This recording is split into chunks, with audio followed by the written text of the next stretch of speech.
Live from the Unchained TV headquarters in Los Angeles, California, this is Truth Files with Jane Velez-Mitchell. Get in touch during the show on socials. And make sure you don't miss any of Unchained TV's award-winning programs by downloading the app for your phone, tablet, or smart TV. And now with the headlines, it's Jane Velez-Mitchell.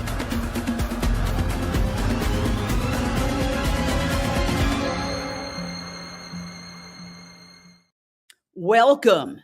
PETA and 76,000 of its followers are begging Attorney General Pam Bondi to send more than 1,200 monkeys to sanctuary. These monkeys are suffering terribly right now in some kind of legal limbo. Here's some video from We Animals that shows the type of animals we're talking about, long-tail macaques. PETA is calling on Attorney General Pam Bondi to investigate alarming reports that the U.S. Department of the Interior and the Fish and Wildlife Service may hand over more than 1,200 endangered long-tail macaques to a controversial animal testing company, even though they contend these animals were allegedly imported illegally. Look at this mother and her baby, how they are suffering behind bars. These sensitive, intelligent primates were allegedly torn from their forest homes, trafficked across continents, and are now trapped in heartbreaking limbo. So I want to go straight out to Dr. Lisa Jones Engel, who is PETA's senior science advisor. Tell us, what is the dilemma that monkeys like this are finding themselves in, and how can people who care about animals help? Dr. Lisa Jones Engel. Jane, thank you very much for having me on here today. So, yeah, you're looking at them. So these are long-tailed macaques. They're an endangered species. They have been, for decades, the monkey of choice, particularly for the pharmaceutical industry. And these 1,269 animals, they were so young when they came over. They were a year to maybe 2 years old. The first group were seized and placed in late 2022, another group in early 2023. They are stuck in the cages here in the U.S., not because they've done anything wrong, but because they are in this limbo. They were trafficked. These animals came over on false documentation. They were falsely claimed to be captive bred, when in fact the company that brought them in, they couldn't prove that they were not wild caught. And so these animals, rather than being returned to sanctuary or given sanctuary, which is the only place for them at this stage, they're very much in danger of being turned back over to the company, who is going to engage in essentially domestic relaundering. They want to take these moms and these dads and breed them here in the U.S. and continue to use their babies for experimentation for who knows how long. And we cannot let that happen. I want to say thank you to We Animals for providing this footage. We have also footage from PETA, and we also have footage from another organization. Honestly, excuse me, just showing this video has traumatized me because it is just so awful. I have to tell you that just uploading these videos is traumatizing. Imagine what it's like to be one of these animals.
Thank you to One Voice for that video. It's gut-wrenching, as you can see. I'd like to bring in Amy Meyer, also with People for the Ethical Treatment of Animals, and you run the campaigns to try to save these animals. What do they go through? For those who are saying, well, why should I take the time to reach out to Attorney General Pam Bondi and beg her to step in and help these monkeys? First, tell us, what do these animals endure, Amy? Well, Jane, just as your video showed, the horror starts from the very beginning. It starts in the forest wherein some of these monkeys are being illegally captured from the wild. And it's just horrific what happens to them. They are trapped, babies are trapped with their mothers, and then the babies are pried away from their mothers and they're shoved into sacks. And then they are taken to often these monkey farms overseas, where sometimes what we have been finding and what has been the case that the US government had a case against this in Cambodia showed that they are illegally labeled as if they were captive bred and not taken from the wild, because it's illegal to do that in Cambodia. And the horror only gets worse from there for these monkeys. They are put into these tiny wooden crates like you've seen, and they're put on an airplane. Sometimes they are in those crates for days as they are shipped halfway around the world to end up at US facilities. And eventually they are taken to laboratories where they again are shoved inside a metal cage, small metal cage, often completely alone. They will never again feel the sun on their backs. They will never again know what it's like to climb into their sleeping tree with their large family, with their troop at night. And they are only going to be forcefully force-fed chemicals or drugs, injected with things, and even worse, and until they are killed. There is one way out of laboratories for these monkeys.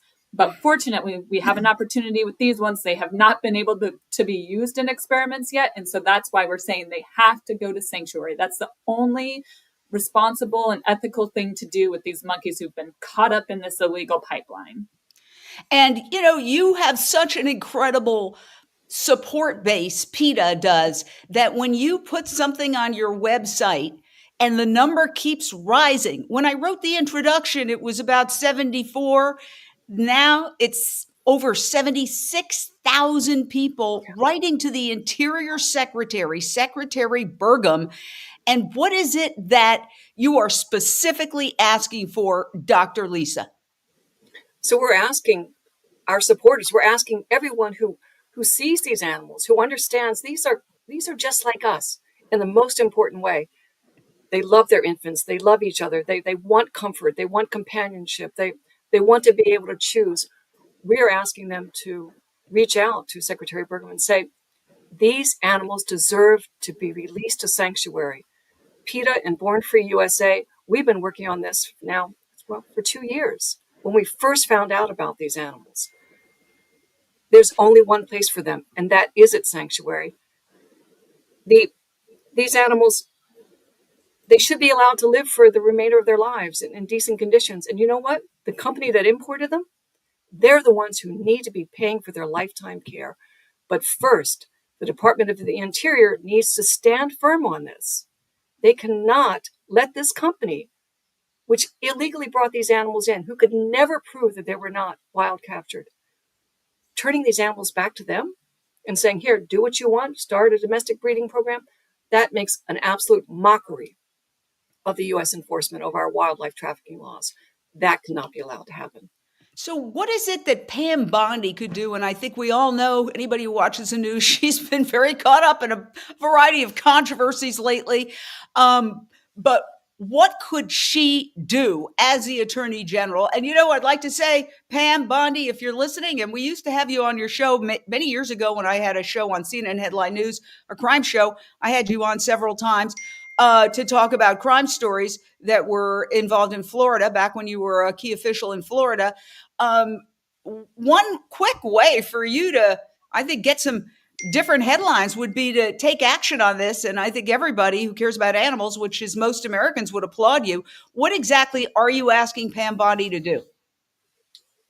To basically allow Fish and Wildlife and the Department of Justice to maintain the civil and criminal and move forward the civil and criminal investigations and cases against the company that brought these monkeys in illegally. We've heard from multiple sources that the plan is to, like, quietly shut them down, quietly close the cases down, turn the monkeys back over to Charles River, and just pretend none of this happened. Pam Bondi can make sure that doesn't happen, that actually these animals get the justice that they deserve, that the company that violated the Lacey Act, allegedly had violated the Lacey Act, the Endangered Species Act, they are held accountable, they're held responsible, and the animals actually get the justice that they deserve. And these poor animals, they have been kept in cages since they were transported out of their native country. They're just languishing in legal limbo, 1,200 long-tail macaques, and they are held by, correct me if I'm wrong, Charles River, the laboratory company that is one of the big experimenters and is involved in this industry. By the way, I did email them and ask them for comment. I did not hear back by a deadline. We invite them on anytime. We would love to dialogue with you. Where are these monkeys now? And it's crazy to just try to wrap your head around this very complicated case. They are in legal limbo, essentially. Right. So thank you. Let me put a face on these monkeys for you. 1,269 of them.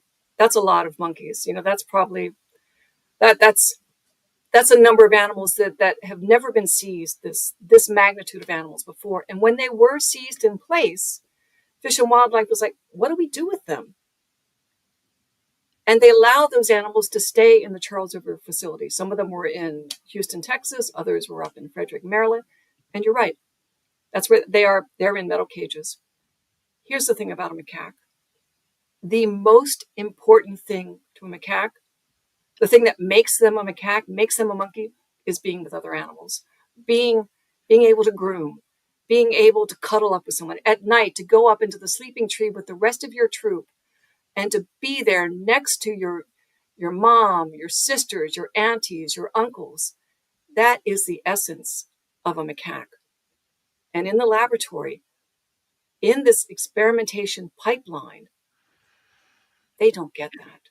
They get the exact opposite. They get a metal cage with some monkey biscuits thrown in. They're not seeing the daylight. They're not seeing the sunshine. They are, and you see it written on their bodies.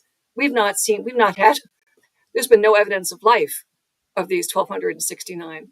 But if we were to see them, I can promise you, their hair will be coming out. They will have injuries. Their faces will be pale.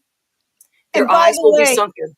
By the way, you're looking at monkeys in the wild, engaged in natural habitat. This is what PETA has provided us in their natural habitat, happily in a group, just proving your point that they love being in family settings. Exactly. And they love being with their babies. And the babies, of course, want to be with the mothers. There they are grooming themselves. This is how they should be living. Yes. And we rip them, we meaning humans, rip them from the wild and stick them in cages and torture them. To what end? When we know that we don't have tails as humans, we don't have the same kind of snouts. And generally, almost always, Amy Meyer, the experiments that work on animals fail in humans. The drugs that work on monkeys fail in humans. The procedures that work on monkeys fail in humans. Tell us why this is such a wildly inefficient waste of taxpayer money. Well, you're absolutely right, Jane. It is overwhelmingly, when drugs and other treatments look safe and effective in animal models, 95% of the time when they go into humans, they're failing, either because they're not working or sometimes they're even dangerous. It's clearly not a good way for us to understand and to get the treatments and cures that we all desperately want. But there are more promising non-animal methods that are modern and really getting us the treatments and answers that we need a lot quicker. And fortunately, right now, the NIH is starting to prioritize those things more. They're taking huge steps that we've never seen before to really prioritize these more modern, human-relevant, non-animal methods. And we need to be seeing more of this. And this is all the more reason that we need to be punishing people, punishing companies illegally importing monkeys. And we need to be just flat out stopping importation of monkeys. The NIH is the biggest funder of animal experiments, and they've made it clear that there's a transition happening. And so we need to be leaving all of those monkeys in their natural homes and just instead be investing in these non-animal research methods. And I'm seeing your supporters already taking action on our page. I can't wait to see how that number balloons after this. But there's other ways on PETA.org to take more action for animals in laboratories. There's a lot happening right now, a lot of good momentum for all animals in laboratories. And, what I have to say is you're absolutely right. I've been hearing a lot of reports lately of the NIH. I watched an entire interview with the new head of the NIH, the National Institutes for Health, saying basically, tell me more about non-animal testing methods. And that combined with the crackdown on wasteful government spending, and obviously that's controversial, and I don't want to get into partisan politics, but it's a fact. There's a cut on certain types of spending. And so wouldn't the first thing to go be these crazy, unnecessary animal tests? That's what I don't understand. I mean, wouldn't that be the absolute first thing to go, Dr. Lisa Jones Engel? Yes, it needs to be the absolute first thing to go. And you know what? Here's the thing.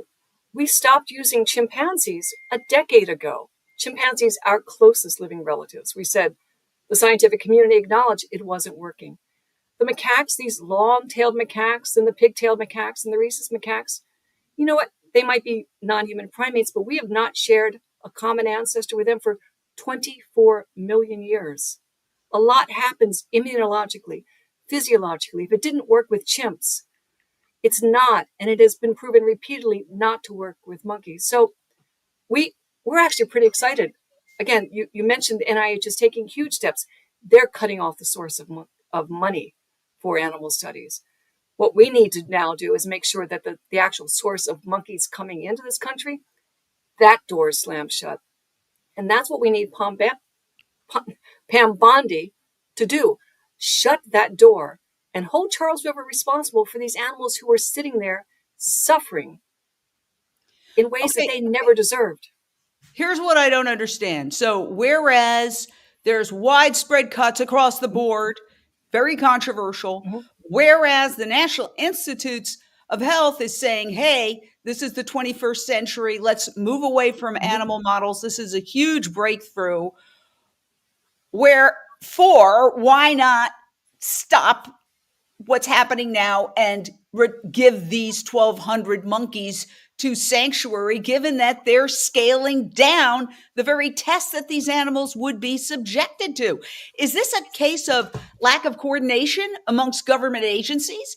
Because I would think if the NIH, got on the phone and said, hey, Interior Department, we want these monkeys to go to sanctuary. We're not going to need them anymore. That would be the end of the story. I don't get, there's like a missing piece of the puzzle. What's going on? Let me help you with that. The missing piece is that these long-tailed macaques, the ones that we're importing, most of them go to the pharmaceutical industries. They go to the Charles Rivers. They go to the LabCorp and the others.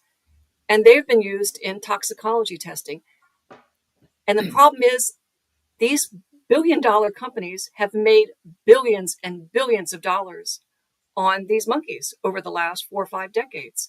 And so kind of ripping the monkeys out of their hands, that has been the problem. But again, it's the scientific community is actually moving ahead so rapidly with these non-animal methods. You are right. There's a lack of communication. I think that is part of it. There's so much money involved, and there's Charles River who thinks that they are too big to be told what to do. And I don't think that is the case. I think that we do have the ability to tell Charles River, you brought these monkeys in, you brought them in illegally, you've held them, now send them to sanctuary and pay for it. And I want to stress that I reached out to Charles River to get their reaction to these allegations, and I have not heard back, but they are invited on anytime. We would love to dialogue with them. So, okay, you'd like Pam Bondi to help out. There is an aspect to this that is kind of complicated, which you could also explain. And you wrote a very, very long letter to Pam Bondi. And in it, there's several photographs. Now, we're not showing the photographs because there's a whole bunch of people on them that I can't identify. But your basic point is that there was, according to you, a major government official standing right next to the top person at Charles River in a place where, what are you saying about that photograph? What is your charge there? Can you answer that one, Dr. Engel? Or Absolutely. yeah, Yeah, go it's a ahead. long letter. It's a long letter, and it is complicated, but let me try to make it as simple as can be. What was shared with us from a government official website in Cambodia were pictures of a Charles River executive, a former cabinet level minister in the Department of Interior, and visiting Cambodian monkey farms, a monkey farm that was at the absolute center of the DOJ's investigation and the Fish and Wildlife investigation that led to the indictment of 8 people associated with the trafficking of monkeys into the US, the falsely labeling wild caught monkeys as captive monkeys and having them sent to the US. So imagine this. You've got a former cabinet level minister, a big Charles River person, and one of these indicted officials standing at this monkey farm in the company of Cambodian ministers. You know what that says? That says that power, access, and profit are what is driving, and influence are what is driving this importation pipeline. Science isn't, and animal welfare surely isn't. And I think that when Pam Bondi sees this and the other people who are identified on this letter, that they will act and say, you know what? No, to allow this to happen completely undermines all the enforcement actions that our agencies are trying to take to stop wildlife trafficking. So you're saying it's very inappropriate for the former U.S. Secretary of the Interior to be there posing with all these people in the midst of a major investigation, bottom line. And he's standing next to someone who has been indicted he's a fugitive. He's standing next to a fugitive from U.S. law. Yeah, that's inappropriate. That's one Wow. way of put it. Wow. This is really shocking. And so let me ask you a question. How are you going to make sure that Pam Bondi sees this? Because obviously access to major officials is difficult. She's the Attorney General. And as we all know, she's wrapped up right now in a lot of controversies. And she just is doing news conferences and very, very busy. So how 76,000 of your supporters and growing, climbing every minute, PETA knows how to turn them out. And you can go to PETA.org and you can be part of this campaign. And I'll show the number right now, but it's gone up since I posted this. You're asking Attorney General Pam Bondi to take action, but you're also asking the Secretary of the Interior to take action. So explain those two differences. So the Secretary of the Interior, the Department of the Interior, is the agency under which the U.S. Fish and Wildlife Service is under. And this whole investigation into Cambodia, and Fish and Wildlife is also part of the investigation that the DOJ undertook about these monkeys. And so all of these agencies are kind of interwoven together. So we went out to everyone. We went out to Pam Bondi. We went out to the Secretary of the Department of the Interior. We went out to the Office of Law Enforcement at Fish and Wildlife Service. We went to the attorneys in the Department of Justice. And we said, we hit them with emails. We hit them with certified letters that were sent to them. We've got our supporters barraging them with emails. And then we have you to thank, to actually having us on and let us explain this very complicated situation. So the monkeys need to be seen. The monkeys need to be heard. And I believe that having venues like this, reaching out the way we are, people are seeing, they are hearing. I'm pretty darn sure that, well, I know for a fact that lots of people in Fish and Wildlife Service are talking about this, and in the DOJ, Department of Interior, they were a little bit testy about getting the letters from us. That's why we gave them a hard copy. But I do believe that you can't look into the face of those animals right now and not want to be a voice for them, be an agent for their release to sanctuary. It seems like a no-brainer. I mean, especially, for Pam Bondi right now, I think this would be a real coup, like a PR coup. Yeah. Talk about changing the subject matter, and Americans love their animals, and most people are against all this animal experimentation, and the NIH is phasing it out. Hopefully, that's what they're saying. So, what a great time to jump on board. It just boggles my mind what humanity can do. It's so medieval. We look back on medieval practices and say, how could they do that? Well, torturing these animals for no good reason at taxpayer expense, spending billions of dollars in a time when we're desperately trying to reduce government waste. It's insane. Yes. Insane. And I really hope and pray that Pam Bondi, realizes that and takes this action. I think, Pam, if you're watching, Pam Bondi, please do the right thing. I want to ask about something else involving monkeys. There has been an effort to build a huge monkey breeding facility in Georgia, and there's a huge push by the people of Georgia against it, and they have really joined forces with PETA to try to stop it. And here are just a couple of the people. The people have spoken. No monkey facility in Bainbridge, Georgia. And PETA has launched this huge campaign. The largest monkey breeding facility in the U.S. is being plotted.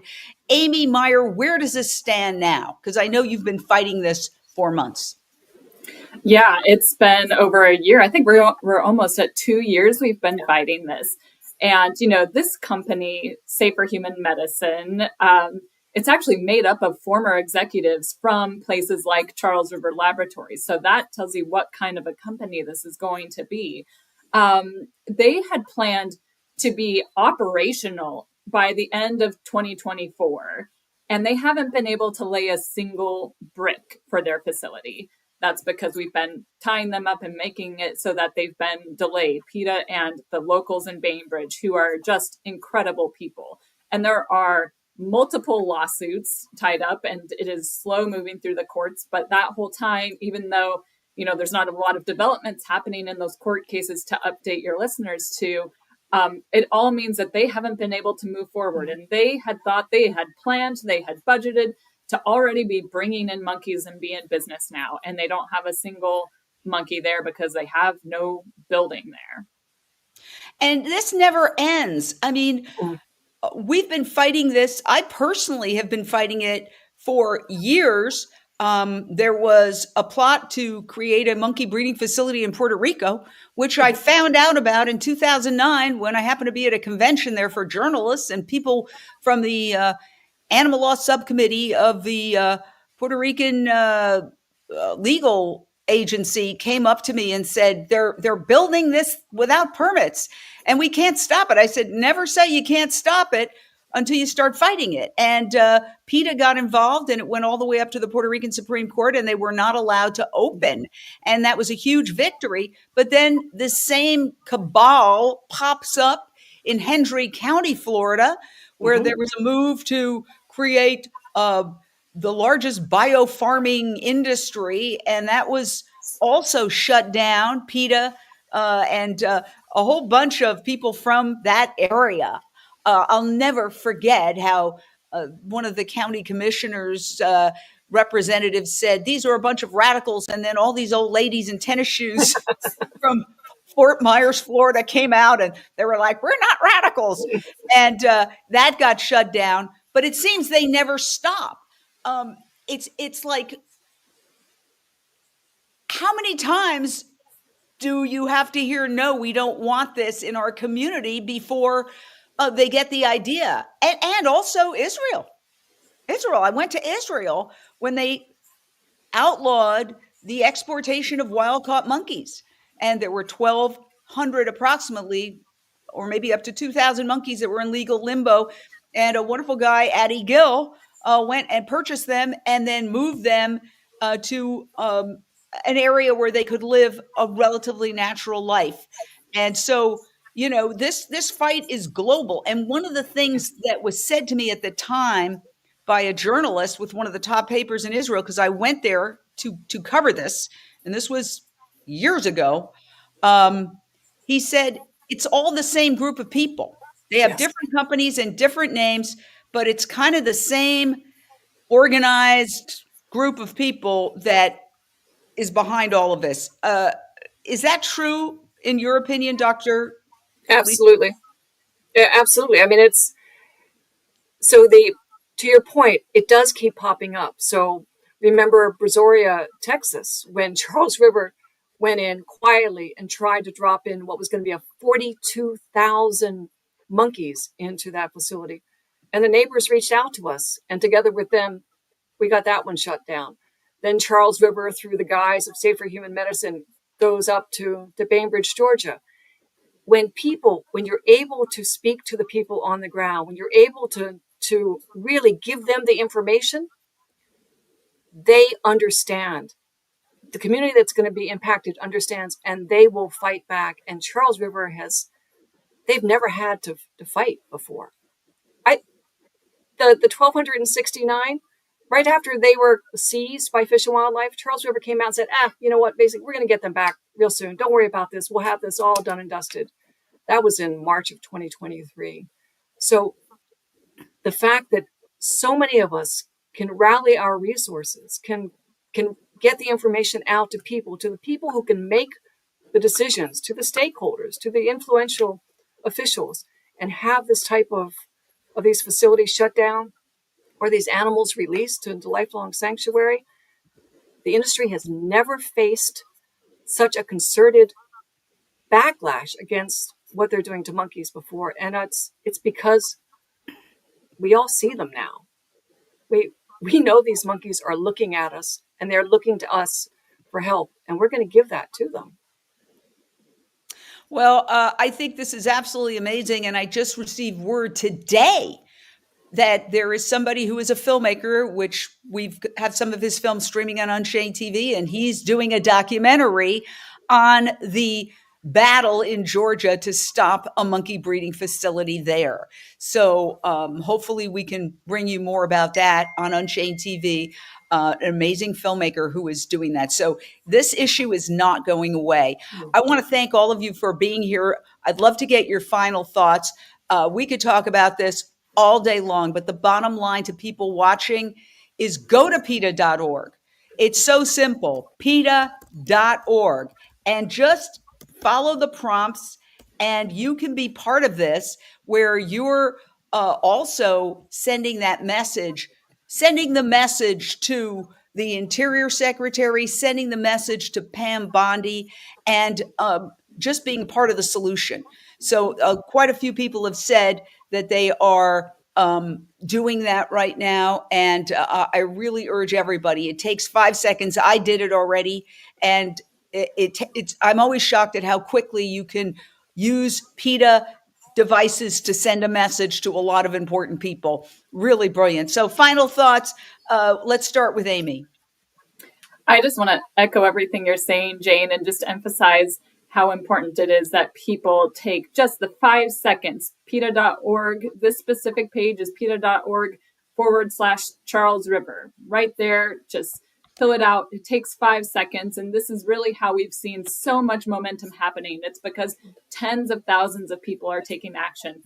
And your representatives are seeing this, and we can share it with your representatives, showing how many people in their district cares about this issue. And it really, we've seen how sometimes these agencies, they will ignore Lisa or I until they get 10,000 emails overnight. And then they say, hold on, let's just talk. So please keep doing that. I'm so thrilled to see everyone taking action. We really can help these monkeys. And I think everyone should be feeling, even though it's really hard to see these videos, it's really tragic to see what's happening to monkeys like these 1,200 in legal limbo. We're seeing momentum like I haven't seen in my 20 years of doing this kind of activism. So please keep hopeful. I think we are going to see a lot of this ending, and we got to have your help to do it. Agreed. Dr. Lisa, final thoughts? You know, what happens to these 1269 will really define how this administration is tackling wildlife trafficking. We know who's profiting. We know the companies involved, and we know who is suffering, and it's these animals. And so the only choice is not to return them to Charles River, but put these animals in sanctuary where they deserve to be. Let them live out their life. In Charles River, you foot that bill because you have made billions on the backs of these monkeys. Well, I want to thank you for all your hard work. I know PETA just works continuously and so effectively all the time. I honestly don't know how you do it. You just never stop. And also for those watching, please download Unchained TV. We're a 501c3 nonprofit streaming network for the plant-based compassionate lifestyle. So it's a vegan Netflix. Okay, that's the craziest thing I've ever heard. I love Unchained TV. Unchained TV. Your life will change. It's just that easy. Unchained TV has all sorts of content for everybody. Unchained TV changed my life. Unchained TV is crushing it. I love Unchained TV. Unchained TV is my go-to. Unchained TV. Who knew?